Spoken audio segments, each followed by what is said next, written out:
Congratulations guys, you have reached day 6 of Nat's yoga challenge. I'm really proud of you and thank you all for your amazing feedback so far. You're almost 1 week into the challenge. I hope that you're starting to feel the benefits already. So today I'm going to teach you guys Trikonasana, which means triangle pose. It's a really grounding pose, it's uplifting, it's strengthening, it's really incredible, but it's a really easy pose that a lot of people tend to get wrong. So I'm going to take it really slowly and show you guys how to get it just right, because once you're in there and you're doing it correctly, it just feels absolutely amazing. So you're going to start off by coming onto your mat, and I would say taking your feet maybe 2.5 feet away from each other. And to start off with, just having both of your feet facing out forwards and just checking in with the hips grounding down into the feet. So I want you to again always using the 4 corners of your feet, and then what we're going to do is just lift up the toes of your right foot and you're going to pivot on that heel. Now you guys will be able to have seen that as soon as my heel pivots, my hips start to bring themselves off centre. So first of all, we're going to adjust that. So bringing the hips back into centre, making sure that they're straight out in front in line with the shoulders. And then what I want you to do is activate your legs. So lifting up the kneecaps and thighs, and feel as if you were rotating your hips open. So as if you were turning the thighs away from each other. So you're lifted up into the pelvic floor, your core is really nice and strong, and we're going to take the hands up at shoulder height. Now this is where most people go wrong. They'll take the hands up at shoulder height and the shoulders come up to ear height. So I want you to give them a little good roll back and down, and I want you to start to really reach as if you were touching one wall and then the other, so the arms are active in this pose, they're not just kind of floating here. So hips are nicely centred, legs are activated. All we're going to do from here is reach towards that right wall. So if you're starting with your right foot, it's the right arm that moves first. If you're going on the left side, you're reaching towards the left side. Okay, so without moving anything else, I want you to start to reach as if you were reaching all the way towards that right wall. Again, just checking that the hips haven't come offline, making sure that they have stayed nice and centred. And you should feel as if you're kind of reaching and stretching the mat from one direction to the other with this pose. So it's really nice and strong. So what we're going to start to do here, once you can't go any further, turn the palms to face the front, and all I want you to do is drop this right arm downwards. So wherever it comes to rest is where you're going to rest that arm. And then what we're going to do is see if we can turn and take the gaze up towards the ceiling, and then we're going to line up both arms.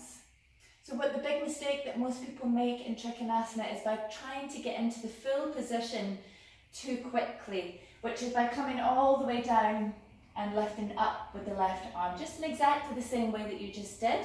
But I think it's really nice to come in nice and slowly first. And if you do it this way, what you're going to find is that your chest is open. Because here's what's happening when a lot of people come in too quickly. Yes, they can get their right hand all the way to the floor. So they think, oh, I'm going to take my arm right to the floor. But when I ask them to take the left arm up to the sky, rather than doing this and stacking the shoulders and the hands on top of each other, they're stuck here. They're like this. So their body's facing the ground.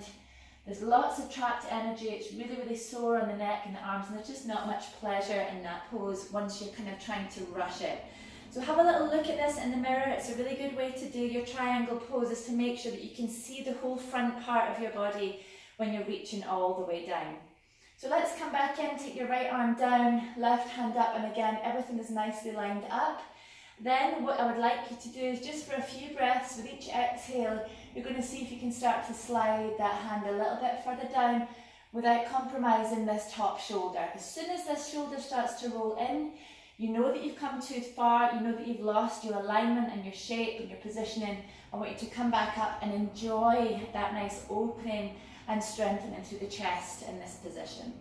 Now what a lot of people do here, as another mistake, just so that you can check that you're not doing this, is that they will lean into this front resting kind of arm. Now you'll notice when I was doing it, I was just touching. So I'm going to use my fingertips almost like a lever. So I'm going to be opening the chest here, so it's pressing myself. I'm using that as a lever to open up. If you're just resting here, you can see you kind of sink into the shoulders a little bit and you open up. So if you're practicing that in that position, I want you to take the weight out of this arm. So come in again with me, so reach forward. When you can't go any further without compromising your hips, turning the palms to face the front, and then drop the arm down, and then we're going to open up to the left arm again. So you could see that triangle position, nice and strong. And what you'll find is that the further you start to sink down, the more you're going to have to switch on the core, the side of the body. Just try not to sink in. You want to have this nice uplifting energy. It's really strong. And when you're in this kind of triangle position, I want you to be thinking about the length right from the tailbone right out through the crown of the head. So there's no curving in the spine. We're not like this. We're not like this. There should be a straight line as there is from here to here, as there is from here to here. Everything's really nice and strong and straight. So give it a go, guys. Of course, with any of your poses, you would then come on to the other side, lifting up through the toes. Again, just make sure you always check those little points, reaching forward as far as you can go, getting that nice windmill pivot in there and sinking in.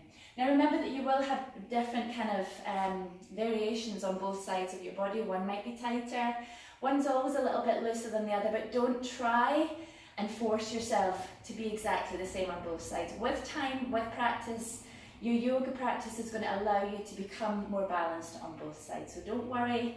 As I always say, don't worry about how it looks, always think about how it feels, and let me know how you get on with your Trikonasana, guys. Have a great day.